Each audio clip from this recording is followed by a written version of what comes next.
हाँ हाँ टुनटुनी बहन, खा कर के तो देखो, घास के पकौड़े हैं, मजा आ जाएगा। और साथ में गर्मा गर्म चाय भी है। ये टुनटुनी चिड़िया के घास के पकौड़े खाती है और साथ में चाय भी पीती है। लिया को वो पकौड़े बहुत अच्छे लगते हैं। वो बंटी कबूतर से कहती है, अरे वाह बंटी भाई, ये पकौड़े तो बहुत ही टेस्टी हैं और ये घास के पकौड़े तो मैंने पहली बार ही खाए हैं। इसी बात पे आप मुझे एक और प्लेट दे दो।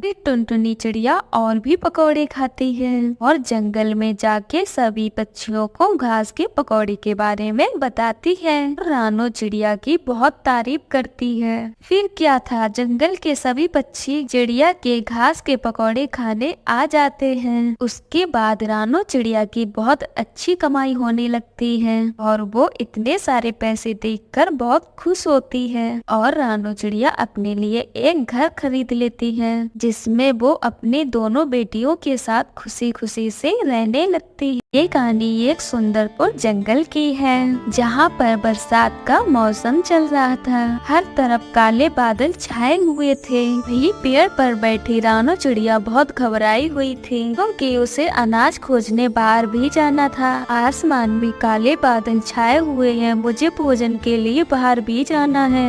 ऐसा करती हूँ, जल्दी से जाती हूँ और कुछ अनाज लेकर घर वापस आ जाती हूँ। ऐसा सोचकर रानो चिड़िया वहाँ से निकल जाती है। भोजन की तलाश में वो बहुत दूर निकल जाती है। दूर जाने पर उसे कुछ अनाज दिखाई देता है, तो वो फौरन उस अनाज के पास जाती है। जैसे वो अनाज उठाती है, तभी अचानक से बारिश शुरू हो जाती है। अरे ये क्या, आज तो मेरी किस्मत बहुत ज्यादा खराब है।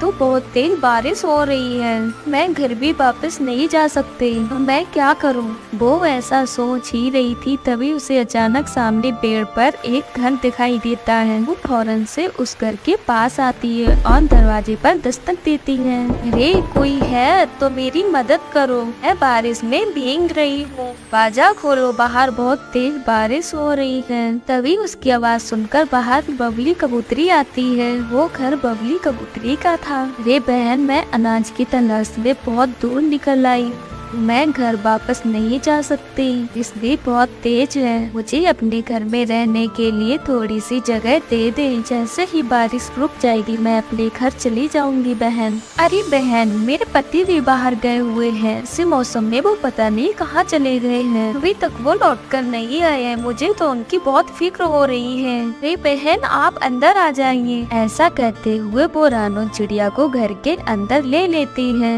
बहन, मैंने इनको कहा भी था कि बरसात शुरू होने वाली है, बाहर ना जाएं, लेकिन इन्होंने मेरी एक बात नहीं सुनी। देखिए ना, कितनी बारिश हो रही है और मुझे उनकी बहुत ज्यादा फिक्र हो रही है। बहन, आप फिक्र ना करें, से आपने मेरी मदद की है, हो सकता है किसी और पक्षी ने उनकी मदद कर दी हो। मेरे अनाज में से कुछ खा लो। नहीं नहीं बहन, मैं अभी खाना नहीं खा सकती जब तक मेरे पति घर नहीं आ जाते, मुझे कुछ भी अच्छा नहीं लग रहा। दूसरी तरफ बंटी कबूतर अनाज तलाशने काफी दूर चला जाता है। तभी उसे एक घर दिखाई देता है और वो दरवाजा खटखटाता है। डर से गौरी कौवी बाहर आती है। वो बहुत ही लालची थी। बहन, ऐसी बारिश में मैं घर नहीं जा सकता, मुझे अपने घर में रहने के लिए थोड़ी सी जगह दे दो, उसे ही बारिश खत्म होती मैं वापस अपने घर चला जाऊंगा। कबूतर, ये मेरा घर है, कोई अनाथ आश्रम नहीं, किसी को अपने घर में ऐसे नहीं रख सकती। अगर तुम मुझे इसके बदले में कुछ दे सको तो शायद मेरा इरादा बदल जाए। आपको देने के लिए मेरे पास थोड़ा सा बस ये अनाज है, आधा अनाज आप ले ले, आधा मैं घर ले जाऊंगा।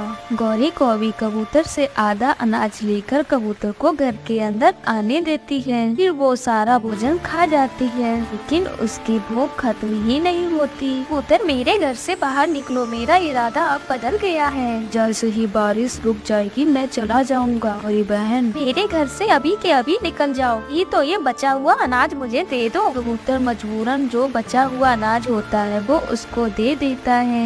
थोड़ी ही देर बाद बारिश रुक जाती है। कबूतर, ओ कबूतर, मेरे पेट में बहुत ज्यादा दर्द हो रहा है, मुझे डॉक्टर के पास ले चलो, या किसी डॉक्टर को मेरे पास ले आओ। बारिश भी रुक चुकी है, अब मैं आपकी कोई मदद नहीं कर सकता। आपने मेरा सारा भोजन खा लिया है, इस वजह से आपके पेट में दर्द हो रहा है। ऐसा बोलकर कबूतर वहाँ से वापस अपने घर की ओर निकल जाता है और अपने घर पहुँच जाता है। आप आ गए जी, मैं कितना परेशान हो रही थी। मैं बारिश से बचने के लिए गौरी कौवी के घर चला गया था। लालची कौवी, आपको पता होना चाहिए ये कौवे कितने लालची होते हैं, से तो हम पक्षियों को दूर ही रहना चाहिए। बहन आप सही कह रही है, लेकिन मेरे पास और कोई रास्ता नहीं था। बारिश के बचने के कारण मैंने उनसे मदद मांगी, लेकिन बदले में उसने मेरा सारा भोजन ले लिया। भूतन भाई आप परेशान मत हो, ये मेरे पास भोजन है, आप इसे ले ले। इसे भी बबली बहन ने मेरी काफी मदद की है। अगर आज बबली बहन मुझे घर में रुकने के लिए जगह ना देती तो मैं बारिश में भीगकर बीमार पड़ जाती। कोई बात नहीं चिड़िया बहन, हम फिर से भोजन इकट्ठा कर लेंगे। आप अपने घर जाए, आपके बच्चे भूखे और परेशान हो गए।